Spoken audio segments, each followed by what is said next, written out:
In this video, we're going to go through learning target 721, which is to find the domain and range of a radical function. So the domain is the set of all x values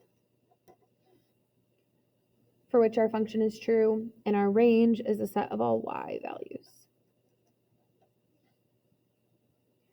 And we did this first semester from a graph. So we looked at like lots of different types of functions and we looked at graphs specifically. Today we're going to talk about how to find them from the equation of a radical function.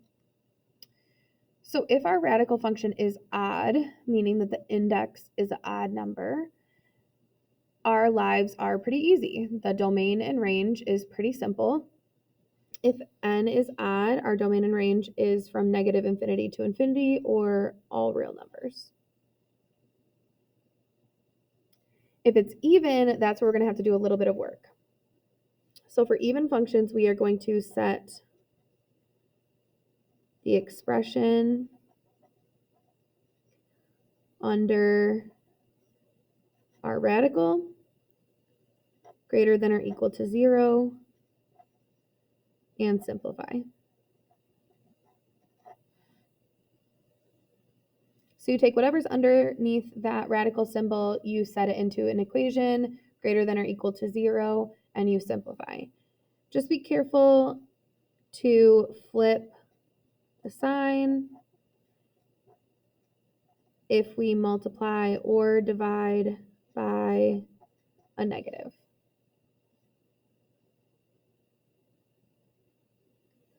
And then the range is the set of all of our y values, and if it is even, then we are going to say that our range is y is greater than or equal to whatever the c value is, and the c value is the number after the square root on the outside of it.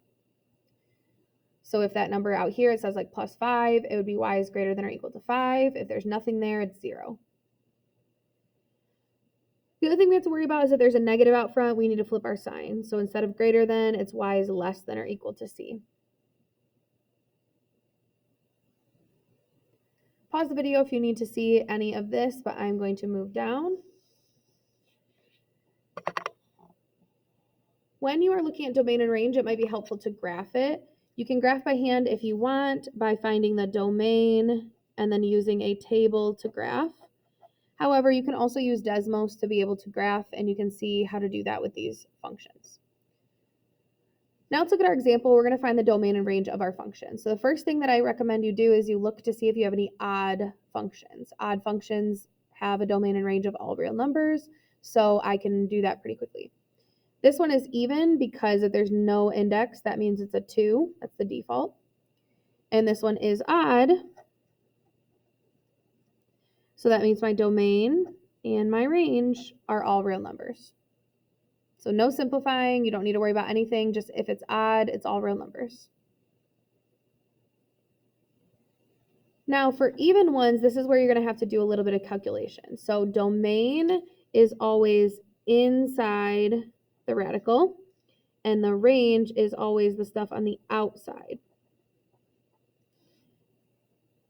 So for our domain, we're going to take what's on the inside and we're going to set that greater than or equal to 0. So this stuff, I'm going to set greater than or equal to 0. And then you want to simplify because you just want x alone. So I'm going to subtract 10 on both sides, divide by -1, and when I do that, I need to flip my sign.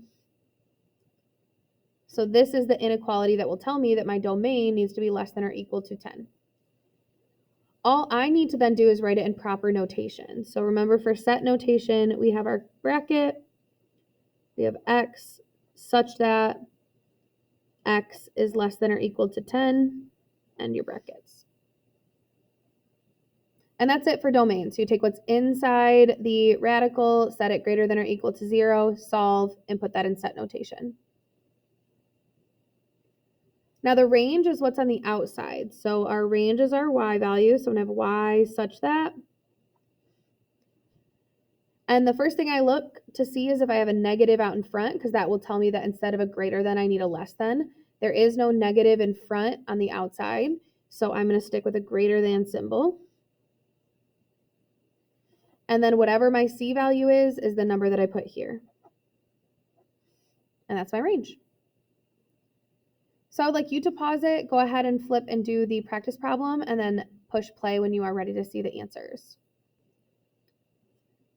So for this problem on the right, this is odd, so we have all real numbers for both domain and range. For this one, it is even, so we need to simplify.